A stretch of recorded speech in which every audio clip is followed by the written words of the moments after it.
পৃথিবীতে কিছু মানুষকে দেখলে মনে হয় সৃষ্টিকর্তা যেন তাদেরকে দুহাত ভরে সব কিছু দিয়েছে, আর কিছু মানুষকে দেখলে মনটা বেদনায় ভরে ওঠে। কেন মানুষের মধ্যে এমন পার্থক্য? তোমার কি মনে হয় সৃষ্টিকর্তাই এর জন্য দায়ী? তিনি কি এমন পক্ষপাতী হতে পারেন? আদতে সফল ও ব্যর্থদের মধ্যে এমন কিছু স্বভাব বা ধ্যান ধারণা রয়েছে, মূলত সেগুলোই উভয়ের মধ্যে পার্থক্য তৈরি করে দেয়। পৃথিবীতে বেশিরভাগ মানুষের মধ্যে কিছু অমূলক চিন্তাধারা বসবাস করে, যা তাদেরকে উপরে উঠতে বা বড় কিছু করতে বাধা দেয়। সেজন্য অধিকাংশ মানুষ একটা অ্যাভারেজ ইনকাম বা কমন কিছু কাজের ঊর্ধ্বে উঠতে পারে না। আজকে তোমাকে ব্যর্থ লোকদের এমন 3টি বিভ্রান্তিকর স্বভাব বা দৃষ্টিভঙ্গির কথা বলবো, যাতে তুমি সেগুলো ফেলে দিয়ে জীবনে উন্নতি করতে পারো এবং একজন সফল ব্যক্তি হিসেবে আবির্ভূত হতে পারো। তাহলে চলো শুরু করি।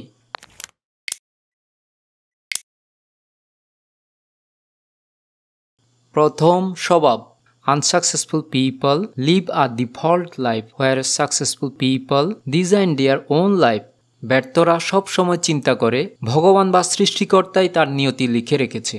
তার কপালে সফলতা লেখা থাকলে সে এমনিতেই সফল হবে। সেজন্য সে নিজের শতভাগ দিলে কাজ করে না এবং কোনো সুযোগও তার নজরে পড়ে না। আমি একবার এক লাইব্রেরিতে গিয়েছিলাম। সেখানে এক লাইব্রেরিয়ানের সাথে আমার কথা হয়। সে সেখানে পার্ট টাইম কাজ করছিল। সব মিলিয়ে মাসে ৮,০০০-এর মতো বেতন পায়। সে ছিল বিবাহিত এবং 2 সন্তানের পিতা। তার অবস্থা দেখে আমার মনে হলো তার বেতন তো তার প্রয়োজনের তুলনায় অনেক কম, অথচ চাকরিটা স্থায়ী হবে এবং বেতন বেড়ে যাবে এই ভেবে গত 7 বছর ধরে সে এখানে কাজ করছে। তখন আমি তাকে বললাম, চাকরিটা ছেড়ো না, কারণ এখানে অনেক ফ্রি টাইম পাওয়া যায় যেগুলো তুমি অন্য কাজে ব্যয় করতে পারো। এখনকার সময়ে ঘরে বসে ইন্টারনেটের মাধ্যমে নতুন নতুন আইডিয়া বের করা ও কাজে লাগানো কোনো ব্যাপার না। তখন সে আমাকে বলল, স্যার, আমি দেখেছি এভাবে হয় না, কপালে থাকলে এমনিই হয়ে যায়। তার সাথে এ নিয়ে অনেক তর্ক বিতর্ক হয়। সে তখন আমাকে ভগবানের একটা গল্প শোনালো। একসময় ভগবান শিবের স্ত্রী দেবী পার্বতীর একজন মানুষের গরিবী হাল দেখে খুব মায়া হলো। তখন তিনি ভগবান শিবকে বললেন, আমি কিচ্ছু জানি না, শুধু চাই তুমি তাকে ধনী বানিয়ে দাও। তখন ভগবান শিব বললেন, আমি এভাবে চাইলেও আমার পক্ষে তা করা সম্ভব না, কারণ ধনী হওয়া তার কপালে নেই।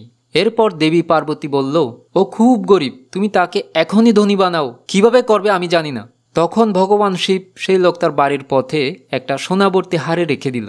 কিন্তু সেই লোকটা যখনই হাড়ের কাছাকাছি এলো, তার মনে প্রশ্ন জাগলো, আচ্ছা, অন্ধরা কিভাবে চলে? যেই বাবা সেই কাজ। সে চোখ বন্ধ করে অন্ধদের মতো করে চলার চেষ্টা করলো, আর সোনার হাড়ি তার পাশ দিয়ে চলে গেল। এভাবে ভগবান শিব কয়েকবার হাড়িটা রেখে দিলেন। প্রত্যেকবারই লোকটা সেরকম করত। তখন ভগবান শিব মাতা পার্বতীকে বললেন, দেখেছ, তার কপালে ধনী হওয়া নেই। এই গল্প শুনিয়ে সেই লাইব্রেরিয়ানটাও ভেবেছিল আমি কনভিন্স হয়ে যাব, কারণ তার গল্পে ভগবানের নাম ছিল।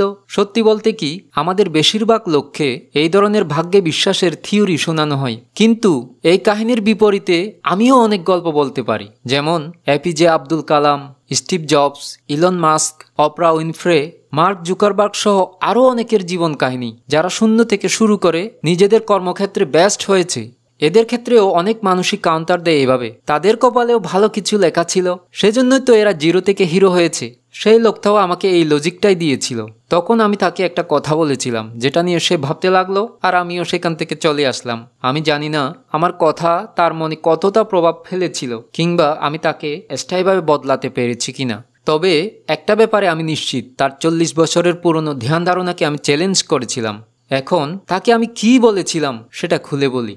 তাকে বলেছিলাম, ধরলাম ভগবান তোমার জীবনের উপর একটা স্ক্রিপ্ট লিখে রেখেছেন, কিন্তু তুমি যদি কঠোর পরিশ্রম করতে থাকো, এত বেশি পরিশ্রম করতে থাকো যে তা দেখে ভগবানও খুশি হলো, এই অবস্থায় তুমি যদি ভগবানকে বলো, ভগবান আমার সফলতা চাই, তখন ভগবান কি তোমাকে এটা বলবে, না, আমার সে ক্ষমতা নেই, আমি অলরেডি তোমার জীবনের স্ক্রিপ্ট লিখে রেখেছি, আর আমার কাছে তা মোছার মতো কোনো রাবার নেই? কি মনে হয়, ভগবান কি এতটাই ক্ষমতাহীন কিংবা এতটাই নির্দয়? হয়তো তোমার কল্পনার ভগবান এরকম, কিন্তু আমার ভগবান তেমন নয়। তাই সংক্ষেপে বলতে গেলে, তুমি যদি চেষ্টাই না করো, তাহলে কেউই তোমাকে সাহায্য করতে পারবে না, এমনকি তা যদি ভগবানও হয়। এজন্য তোমার অকর্মণ্যতা আর প্রচেষ্টাহীনতাকে ভগবানের নামে চালিয়ে দিও না। ভগবান সর্বশক্তিমান, তার কাছে তোমার ভাগ্যকে বা স্ক্রিপ্টকে মোছার মতো রাবার রয়েছে। তার ক্ষমতাকে এতটা নগণ্য ভেবো না, কিংবা তাকে এতটা নির্দয় ভেবো না যে তোমার ছোট্ট একটা স্ক্রিপ্টও বদলাতে পারবে না। দ্বিতীয় স্বভাব। Unsuccessful people are scared to think big, whereas successful people think life has no boundaries. বলা হয়ে থাকে ব্যর্থ মানুষরা বড় কিছু ভাবতে ভয় পায়। তারা মনে করে যারা বড় কাজ করে তারা অন্য ধরনের মানুষ। একবার আমি, আমার বন্ধু আর তার স্ত্রী তিনজনে মিলে এক জায়গায় একটা প্রপার্টি দেখতে গিয়েছিলাম, কারণ তারা একটা বাড়ি কেনার কথা চিন্তা করছিল। আমরা যে এরিয়াতে গেলাম সেখানে একটা খুব সুন্দর ডুপ্লেক্স ভিলা ছিল, যেটা বিক্রির জন্য লিস্টে ছিল। আমরাও সেটা দেখতে গেলাম। তখন আমরা সেই বাড়ির ডিলারের কাছে দাম জিজ্ঞেস করে জানতে পারলাম বাড়িটা খুবই কস্টলি। দাম শুনে আমার বন্ধুর স্ত্রী আমার বন্ধুকে মজা করে বলল, তোমার এত সাহস কোত্থেকে হলো, এত দামি বাড়ি দেখতে আসছো? এরপর আমরা বেশ কয়েকটা বাড়ি দেখলাম। তখন বন্ধুর স্ত্রী বলল, এত ঘোরাঘুরি না করে যেরকম দামের বাড়ি কিনবো সেগুলোই দেখা উচিত, এত সময় নষ্ট করে কী লাভ? তখন আমি বললাম, দেখতে অসুবিধা কোথায়, কে জানে হয়তো ভবিষ্যতেও কিনতে পারি। প্রত্যুত্তরে সে বলল, না ভাই, আমি জানি সারা জীবনেও এমন বাড়ি আমরা কিনতে পারবো না। প্রিয় দর্শক, একটু ভাবুন তো, আমরা বড় কোনো কাজ করার কথা বাদ চিন্তা করতেও ভয় পাই। আমাদের মধ্যে অনেকেরই বড় বড় চিন্তা করতে এত ভয় হয় যে নিজের ব্রেনকে চিন্তা করার মতো ছোট্ট একটা কাজও দিতে পারে না। এই বাড়িটি কিভাবে কেনা যায় তার উপায় খুঁজে বের করার মতো চিন্তা করার সাহসও আমাদের থাকে না। এখন একটা ভিন্ন পদ্ধতিতে জানব কেন আমাদের বড় ধরনের চিন্তা করতে ভয় পাওয়া উচিত না। Sapiens, a brief history of mankind নামে একটি খুব পপুলার বই আছে, যেখানে অনেক জিনিসকে ইউনিভার্সের সাথে তুলনা করা হয়েছে।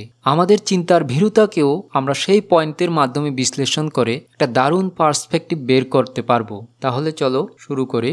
এটা হলো পৃথিবী, আর আমরা এখানেই থাকি যেখানে আমরা সফল হওয়ার স্বপ্ন দেখি। আমরা চাকরি পেতে চাই, অর্থ উপার্জন করতে চাই।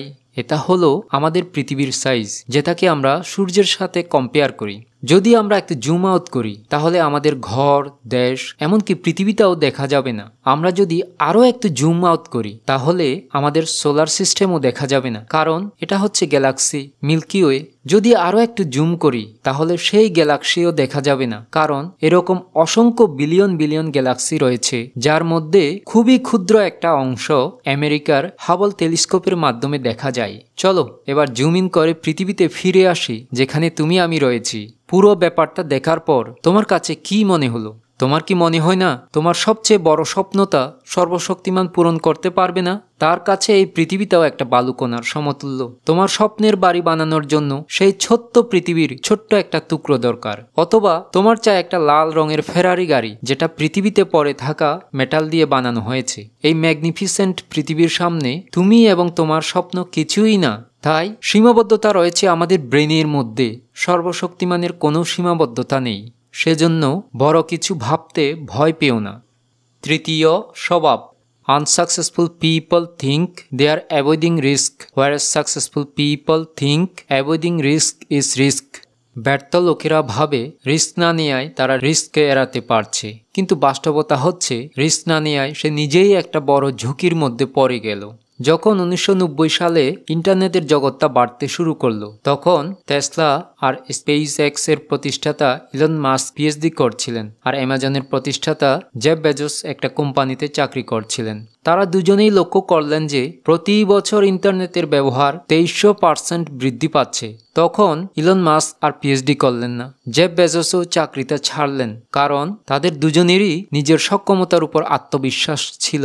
তারা দুজনেই চিন্তা করেছিলেন, যদি এই সুযোগটা হাতছাড়া করি তাহলে নিজেকে আর ক্ষমা করতে পারবো না। জেফ বেজোসকে একবার প্রশ্ন করা হয়েছিল তিনি কেন এত বড় একটা রিস্ক নিলেন, তার কি ভয় করেনি? উত্তরে তিনি বলেছিলেন, আমি সব সময় 90 বছরের একটা নীতি মেনে চলি, অর্থাৎ আমার বয়স যখন 90 বছর হবে তখন আমার মানসিক অবস্থা কেমন লাগবে। কল্পনার সেই 90 বছরের জেফ বেজোসকে আমি মনে মনে প্রশ্ন করলাম, যৌবনে তুমি একটা সুযোগ কাজে লাগানোর আশায় চাকরিটা ছেড়ে দিয়েছ, এর জন্য তোমার কোনো আফসোস নেই তো? তখন সেই 90 বছরের জেফ বেজোস উত্তর দিয়েছিল, আমার আরও বেশি দুঃখ হবে যদি ইন্টারনেটের এই সুযোগটি হাতছাড়া করি, কারণ আমি একজন মধ্যবিত্ত চাকরিজীবী হিসেবে জীবনটা কাটিয়ে দিতে চাই না। এখন আমাদের মধ্যে অনেকেই বলবে, আমরা তো এত বড় রিস্ক নিতে পারবো না। আচ্ছা, ধরে নিলাম জেফ বেজোস, ইলন মাস্কের রিস্কটা অনেক বড় ছিল, কিন্তু আমরা ক্যালকুলেটেড রিস্কটা নিতেই পারি। আমরা যে জিনিসটি চাই তা পাওয়ার জন্য প্রতিদিন 3-4 ঘন্টা ফ্রি টাইমকে কাজে লাগাতে পারি। সেই বিষয়ে দক্ষতা অর্জনের জন্য এক্সপার্টদের বই পড়তে পারি, অনলাইনে কোর্স করতে পারি। কারণ যে জিনিসটা করতে ভালো লাগে তার জন্য আমাদের সময়ের ব্যয় করা কোনো ব্যাপার না। কে জানে আমাদের সেই ভালোবাসা থেকে ভালো কিছু বের হয়ে আসবে না, যার ফলে একসময় সেই প্যাশনকে প্রফেশনে রূপান্তর করতে পারি। প্রিয় বন্ধু, আমি এখানে ব্যর্থ লোকদের 3টা বৈশিষ্ট্য নিয়ে আলোচনা করেছি, যার মধ্যে প্রথমটি ছিল unsuccessful people leave a default life where successful people design their own life. অর্থাৎ ব্যর্থ লোকেরা সবকিছু কপালের উপর ছেড়ে দেয়, নিজের অকর্মণ্যতাকে ভগবানের নামে চালিয়ে দেয়, কারণ তারা ভয় পায় যদি আরেকবার ফেল করে তবে কি হবে। অন্যদিকে সফল লোকেরা সব সময় নিজের পরিশ্রম প্রচেষ্টার উপর বিশ্বাস করে, কারণ তারা মনে করে সর্বশক্তিমান তাকেই সাহায্য করেন যে মন প্রাণ দিয়ে কাজে লেগে থাকে। দ্বিতীয়টি ছিল unsuccessful people are scared to think big, whereas successful people think life has no boundaries. অর্থাৎ কিছু মানুষকে ছোটবেলা থেকে এমন শিক্ষা দেয়া হয় যে তারা বড় কিছু ভাবতেও ভয় পায়। তারা মনে করে যখন কিছুই হবে না সেখানে এত ভেবে কী লাভ, এতে বরং না পাওয়ার বেদনা আরও বেশি হবে। বড় কোনো টার্গেট অ্যাচিভ করার জন্য তারা কখনো তাদের ব্রেইনকে কাজ দেয় না। আমাদের কম্পিউটার বা ব্রেইনকে যদি আমরা কোনো টার্গেটই না দিই তাহলে সে কিভাবে উপায় খুঁজে বের করবে। সর্বশেষ বা তৃতীয়টি ছিল unsuccessful people think they are avoiding risk, whereas successful people think avoiding risk is risk. যার অর্থ ব্যর্থ লোকেরা ভাবে রিস্ককে পুরোপুরি এলিমিনেট করে দাও, নিজেকে রিস্ক মুক্ত রেখে নিরাপদ একটা জীবন লিড করো। কিন্তু জীবনে যদি কিছু অর্জন করতে চাও তাহলে তো রিস্ক নিতেই হবে। আমি তোমাকে অযৌক্তিক রিস্ক নিতে বলছি না, এর পরিবর্তে ক্যালকুলেটেড রিস্ক তো নেওয়াই যায়। যেমন অবসর সময়ে নিজের প্যাশনের জন্য কিছু সময় ব্যয় করা, সে বিষয়ে পড়া, কোর্স করা, এভাবেই তো জীবন পাল্টে যায়। বন্ধু, তুমিও কি আনসাকসেসফুল লোকেদের মতো করে ভাবো? যদি তোমার মনেও এমন ভ্রান্ত ধারণা থেকে থাকে তাহলে আজই, এখনই সেগুলো ঝেড়ে ফেলে নব উদ্যমে, নবজোয়ারে তোমার স্বপ্নের ভেলা ভাসাও। কারণ মনীষীরা বলে গেছেন, চলতে শুরু করো, একদিন গন্তব্যে পৌঁছাবেই। আমিও কামনা করি যাত্রা তোমার শুভ হোক। ভিডিওটা কেমন লাগলো কমেন্ট করে তোমার ভাবনাটা শেয়ার করতে পারো যদি মন চায়। আর যদি ভিডিওটাতে গ্রহণ করার মতো কিছু পাও তাহলে তোমার বন্ধুদের সাথে শেয়ার করে উজ্জীবিত হওয়ার পথ তাদেরকেও দেখাও। সবশেষে বলবো, বন্ধু, এখনও যদি চ্যানেলটি সাবস্ক্রাইব করে না থাকো তাহলে যাওয়ার আগে সাবস্ক্রাইব করে যাও। ধন্যবাদ।